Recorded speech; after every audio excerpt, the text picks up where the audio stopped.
Howdy, and welcome back to the Modern Propagandist. Today's episode is, what is Truth Decay? Now, let's imagine that tomorrow you wake up and the world is a very different place from what it was yesterday. You turn on the TV and see Grand President Justin Bieber addressing the United States about his need to know what they mean. Arnold Schwarzenegger is preparing to have a battle royale with Queen Elizabeth for the throne of England, and Djibouti has unlocked the secrets to scalable fusion-driven energy. Thinking it must be a dream, you step outside to see flyers raining down from above. You grab one, read it, and it says, quote, "Water your plants with Gatorade. They love electrolytes," unquote. Further down the road, billboards remind you to change your blinker fluid. Then, an alarm goes off. You sigh, "Oh, what a terrible dream." Waking up from your slumber, you gradually make your way down to the breakfast table, and you tell your family about the crazy dream you had the night before. Everyone stares at you in disbelief. Finally, Grandpapa stands up and shouts, "I can't believe it! You're an anti-believer!" The world has seemingly turned on its head. Now, of course, this is a bit of an exaggeration, but it works in a similar way to today's topic, Truth Decay. So let's delve right in and find out just what it is. According to Macmillan Dictionary, it is, quote, "a situation where facts do not matter and all views are regarded as equally valid," unquote. Macmillan Dictionary here is citing from the book Truth Decay by the Rand Corporation, and although some of their videos are on some RoboCop commercial riffs, Rand Corporation was the first to use the term in such a way. Heck, they even wrote a whole book on it, and in a nutshell they describe it as, quote, "the diminishing role of facts and analysis in American public life," unquote. And just to add a little bit more, as we talked about last episode, the authors of Network Propaganda realized a similar trend and called it, quote, disorientation. As I mentioned, we talked a bit about this in our last episode, but let's take another look. It is, quote, "a condition that some propaganda seeks to induce in which the target population simply loses the ability to tell truth from falsehood, or where to go for help in distinguishing between the two," unquote. In short, it is the end result of a bombardment of mis- and disinformation causing one to not know what is and isn't true about reality. In a way, it's kind of like the movie Inception. You no longer know if reality is what it appears to be, or if you're in a dream, or perhaps even closer to the reality of the situation. It's as if you're in a simulacra, similar to the folks inside the Matrix. I suppose it's like Inception and the Matrix had a love child named Inceptrix. It causes you to ask, what is real and how do I know it is real? Now, unlike Descartes' famous utterance, "I think, therefore I am," Truth Decay primarily relates to the world around us and the political and social realities we move through, not if we as beings exist or not. Now, according to the Rand Corporation, it can be broken down into 4 specific trends. Number 1, an increasing disagreement about facts and analytical interpretations of facts and data, unquote. So, if you're on social media, you have most certainly seen this at work. Memes of, quote, statistics, unquote, with the appearance of being straightforward and seem to offer some kind of pseudo-analysis attached to them. These are all over the place, from jobs lost or gained due to a president's actions to the amount of influenza deaths compared to COVID-19. Anything that can be debated is debated. I know at least half a dozen master debaters on my own feeds. These types of memes, articles, and interpersonal debates are often hindered by people's own biases and lack of knowledge. Let's face it, most of us aren't scientists, disease experts, political science geniuses, or world-class economists, even though we like to say we are in the shower. But for a brief point of time, we love to act like one in the digital world as well. What does that say about us?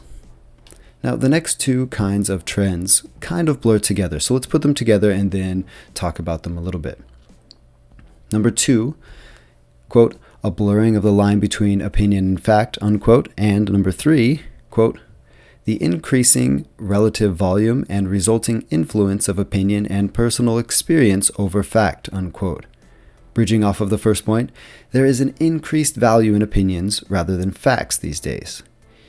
Here, the authors of Truth Decay used facts as hard data and heavily agreed upon expert-interpreted data inferences, or as the authors put it, quote, fact-based analysis, unquote. Much like the dude in The Big Lebowski said, quote, yeah, well, that's just like, your opinion, man, unquote. Hard, data-driven facts are often countered by a mis- and disinformation that appeals to the biases of a target audience. Another pop culture example can be found from the 1998 film The Water Boy, in which Bobby Boucher lives under the thumb and education of his mother for his entire life. Examples of his misunderstandings of reality pop up throughout the film. One such instance occurs within a college classroom. The professor asks about the abnormally aggressive nature of alligators. Bobby, reflecting on the education received in his youth, replies, quote, Mama says that alligators is ornery because they got all them teeth, but no toothbrush, unquote. The professor goes on to explain the role of the medulla oblongata in aggression, to which Bobby, in a fit of rage, attacks the position of the professor both verbally and physically, for humorous effect. Although it is fiction, it does play out in a similar way to how things do over social media. Rather than everyone quoting their mamas, they will point to talking heads on TV, voices being broadcast into their ears over syndicated radio, or an anecdotal experience made by someone they know or heard about. All this further muddies the water, making reality even more difficult to parse. Number 4. Declining trust in formally respected sources of factual information, unquote.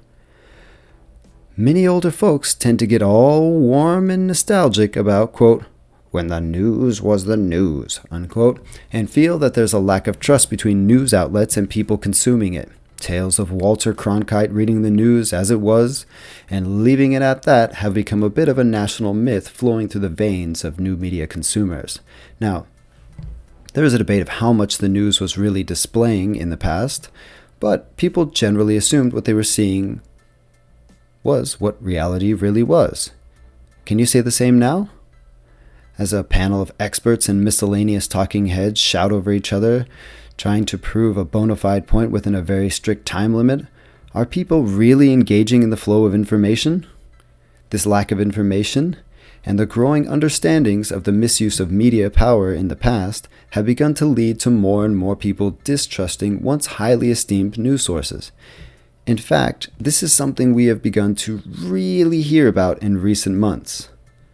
The massive move of President Trump supporters from TV networks such as Fox News and various Facebook communities to outlets such as OAN and Parler has produced evidence of a mass exodus from traditional media sources. At one time, these folks believed in the information they received from these outlets, and now, well, it just isn't up to snuff.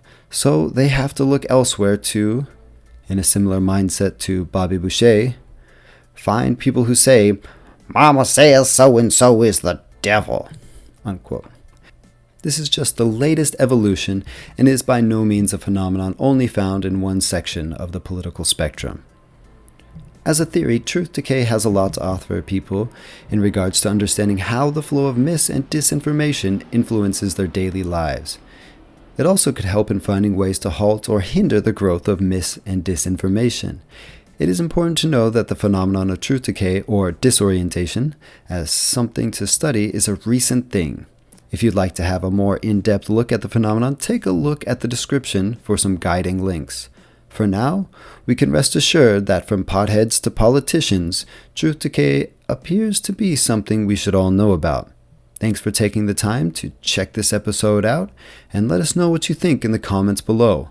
Until next time, we are all propagandists for some platform. We might as well make it for the betterment of society. Onward!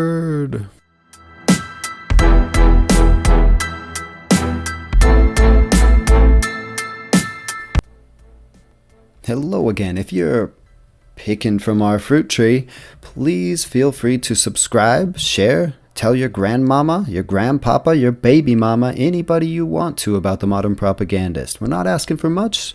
We're just trying to get our voice out there. Thanks for listening, and have yourself a lovely day, night, evening, week, weekend, and life.